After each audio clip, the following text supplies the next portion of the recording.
এখন গেছিলাম রুটি আনতে, তো ওখান থেকে 1 টাকা ফিরেছে, আর আমার হাতে 10 টাকা ছিল, তো সেটাও এখন মৃগাঙ্কের হাতে দিতে হয়েছে। তো এখন আজকে আবার গণেশ চতুর্থী, তো আজকে আমি ওকে দিলাম হচ্ছে একটা ডিপে দিয়েছি, তো এখন তো ভার ফার নেই, তো একটা ডিপে দিয়েছি, ওকে বলেছি নে এতে রাখ। তো এখন ও রাখবে, আর ওকে জিজ্ঞেস করছি কি কিনবি, ও কি বলছে দেখো। জমিয়ে কি টাকা জমিয়ে কি কিনবে? জুজু, জুজু কিনবে। পাপা আমাদের জুজু খাওয়াবে।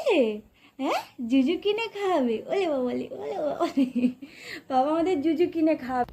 তোমার স্নান হয়ে যাবে। দুপুরবেলা মৃগাঙ্কের জন্য মাছের ঝোল করা হয়ে গেছে, তো এখানে শুক্তোটা করছি, শুক্তোটা সবার জন্যই, তো এই জন্য আর কি ওটা হয়ে গেলে তবেই মৃগাঙ্কে খাওয়াতে বসবো। তো সেই জন্য ওটা বসিয়ে দিয়ে তবে স্নান করাতে নিয়ে যাচ্ছি। আর মৃগাং এখন এসে কত সুন্দর, প্রত্যেক দিন মৃগাং এসে স্নান করে এভাবেই ঠাকুর নমস্কার করে। তো দেখে দেখে ও পুরোটা মানে এত সুন্দরভাবে মানে দেখেছে যে মানে ও এটাই প্রতিদিন করতে থাকে। আর আমরা যেরকম ঠাকুর নম করে একটা মুখ দিয়ে আমরা মানে আস্তে আস্তে বলি ঠাকুরের কাছে, সেরকম ও ঠিক মানে নিজে তো বলে না, কিন্তু মুখে ঠিক ওই জিনিসটা আর কি দেখায়। তো এখানে এই যে শুক্তো করা আমার পুরোপুরি রেডি হয়ে গেছে, তো এবার মৃগাঙ্কে খাওয়াতে বসবো।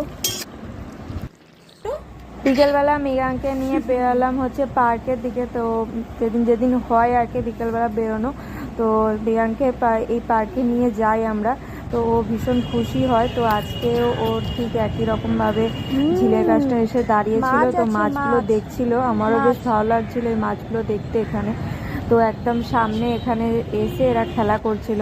আর তারপরে আজকে মৃগাং আর আমি দুজন মিলেই ঘুরলাম, কেননা ও বাবা আমাদেরকে এখানে ছেড়ে দিয়ে ও বেরিয়ে গেছিলো, তো সেই জন্য আর কি আমরা দুজন মিলেই আজকে ঘোরাঘুরি করলাম। আর এখানে মৃগাং এই যে দৌড়াচ্ছে, সন্ধ্যে সন্ধ্যে মুখ হয়ে গেছে, আর সামনেটা দেখতেও ভীষণ সুন্দর লাগছিল আকাশটা।